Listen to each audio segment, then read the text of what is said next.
고구려가 세운 두 개의 비석, 다 장수왕이 세운 거죠. 이게 고구려는 이거 두 개만 아시면 될 것 같아요. 신라는 비석이 좀 더 많은데 여기 고구려는 광개토대왕비, 이것도 장수왕 때 세웠고요. 조심하셔야 될 건 평양이 아닌 국내성에 지었어요. 국내성은 지금 통구고 여기는 지금 중국이에요. 그러니까 중국 가면 광개토대왕비 볼 수 있는 거예요. 그래서 장수왕은 남하 정책을 폈고 광개토대왕은 북방으로 영토를 확장했죠. 그래서 광개토대왕비는 중국에 있어요. 국내성, 통구, 지금의 통구. 그리고 중원고구려비는 남하 정책을 편 장수왕의 업적을 드러내는 거기 때문에 남한에 있다. 충원에 있어요. 충주지방. 그래서 내용엔 광개토대왕비에 뭐가 있냐? 고구려 건국설화와 비 건립 배경 뭐 이런 거 보통 있잖아요. 비를 건립하면 처음에 건립했으니까. 그리고 광개토대왕 무덤을 지키는 수묘인에 관련된 내용도 있어요. 이제 수묘인이라는 게 무덤 지키는 사람이에요. 이 무덤 지키는 사람에 대한 얘기도 있고 가장 중요한 건 이거겠죠. 광개토대왕의 업적이 여기에 있어요. 북으로 요동, 남쪽으로 백제 및 신라와 가야에 진출한 얘기가 있어요. 근데 이게 또 임나 일본부설로 악용이 되는 거예요. 그러면 참고로 일단 임나 일본부설이 뭐냐? 임나 일본부설. 임나는 가야를 뜻해요. 가야. 그래서 임나 일본 부. 일본의 부다. 일본의 부는 부속이다. 이게 부가 지역의 하나의 행정 체계인데 그냥 부속이다 이렇게 생각하시면 임나가 일본의 부속이다. 그러니까 일본에 속해 있다 이런 얘기죠. 그게 바로 임나 일본부설이에요. 그러니까 일본이 주장하는 거죠. 임나. 가야는 원래 일본의 부속이었다. 이런 식으로 일본이 주장을 하는 거예요. 그래갖고 임나는 원래 일본의 부속이었는데 광개토대왕이 와서 그냥 공격했다. 이게 임나 일본부설에 대한 주장이에요.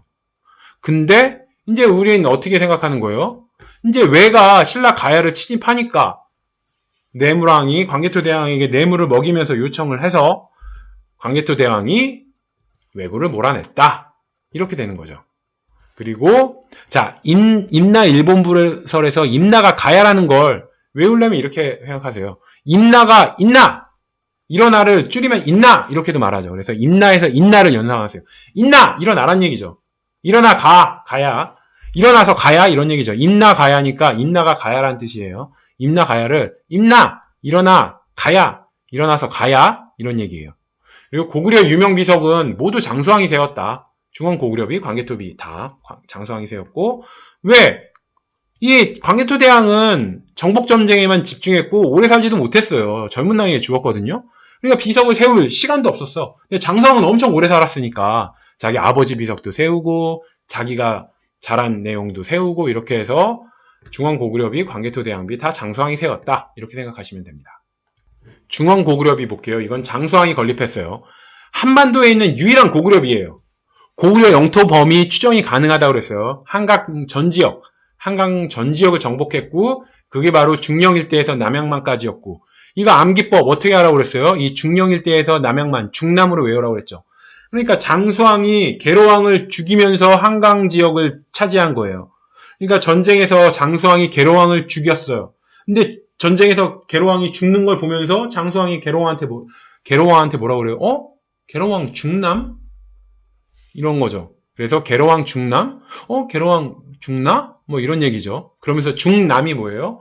중령 일대에서 남양만을 차지했다. 이렇게 해서 암기하라고 말씀드렸고요.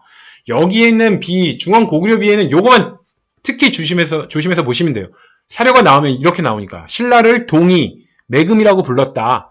그래서 동이가 동쪽 오랑캐죠. 그래서 신라가 아무래도 동쪽에 있으니까 동이, 동쪽 오랑캐. 그러니까 고구려가 신라를 깔본 거예요. 동쪽 오랑캐라고 했으니까. 그래서 고구려 우위를 나타내는 거죠. 신라를 깔보고 신라를 동이, 매금 이렇게 말을 했으니까. 그래서 장수왕은 남쪽을 깔봤기 때문에 남하 정책으로 공격을 했고 비문 표현에서 드러나는 거예요. 신라는 한반도 동쪽에 있어서 동이, 매금은 신라 왕인데 뭐 이제 이사금 이런 뜻이에요. 그래서 동이, 매금에서 동이가 동쪽 오랑캐. 그래서 동이, 매금이라는 단어가 나오면 이건 중원 고구려비 장수왕이 남쪽을 깔봐서 남하 정책을 폈잖아요. 그래서 장수왕이 남쪽을 기본적으로 깔봤기 때문에 동이, 매금이라는 단어를 썼다. 그래서 동이, 매금이 있으면 남쪽을 깔본 장수왕이 지은 비 그렇게 해서 중원 고구려비 그렇게 연상을 하시면 됩니다.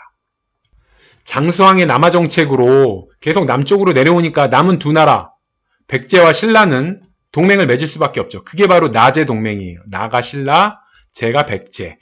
이렇게 해서 1차는 장수왕 때인데 비유왕과 눌지왕 간에 비유왕은 백제고 눌지왕은 신라예요. 동맹을 맺어요. 그리고 2차는 소지왕과 동성왕 때 이건 둘 간의 결혼, 이 가족들의 결혼 동맹을 맺어요. 이게 2차고 3차는 성왕, 백제 성왕이랑 진흥왕 때 동맹을 맺어요. 근데 동맹하고 난 다음에 고구려로부터 한강 유역을 뺏어요. 근데 신라가 한강 하류를 탐내서 백제가 가져갔던 한강 하류를 점령하면서 나제 동맹은 깨지게 됩니다. 그래서 이 나제 동맹은 백제, 신라 어느 왕 때 동맹이 맺어졌나 이걸 외워야 되기 때문에 이건 두 문자로 그냥 외울게요. 비눌, 소동, 성진. 비눌, 소동, 비눌, 소동, 성진. 여기다 이게 나제 동맹의 암기법이라는 걸 외우기 위해서는 나제를 앞에 붙여서 외울게요. 나제 이건 뭐예요? 나실제 괴로움 이거 생각하시면 나제가 나실제 그래서 낳으실 때 이런 얘기죠. 이게 낳으실 때 애를 낳으실 때 비눌, 소동, 성진 이게 무슨 말이냐? 비눌이 비늘이에요. 비늘. 생선에 있는 비늘.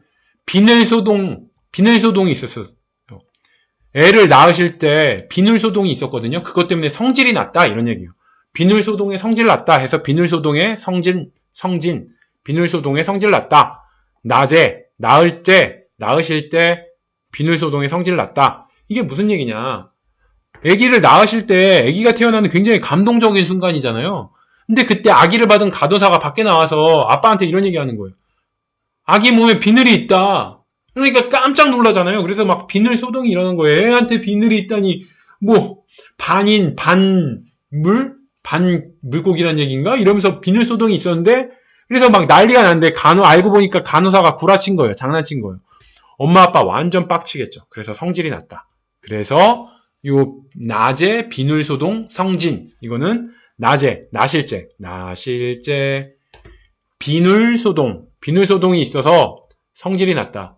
이렇게 외우셔갖고 비눌은 비유왕, 눌지왕. 여기선 백제 신라예요.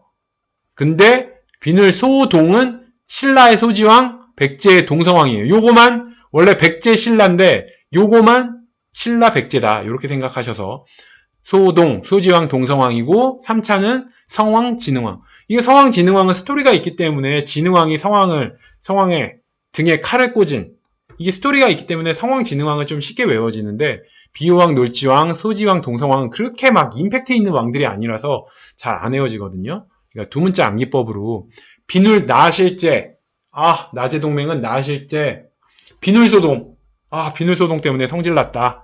이렇게 생각하셔서 비눌은 비유왕, 눌지왕, 소동은 소지왕, 동성왕 그리고 성질났다의 성질은 성왕, 진흥왕 이렇게 외우시면 됩니다.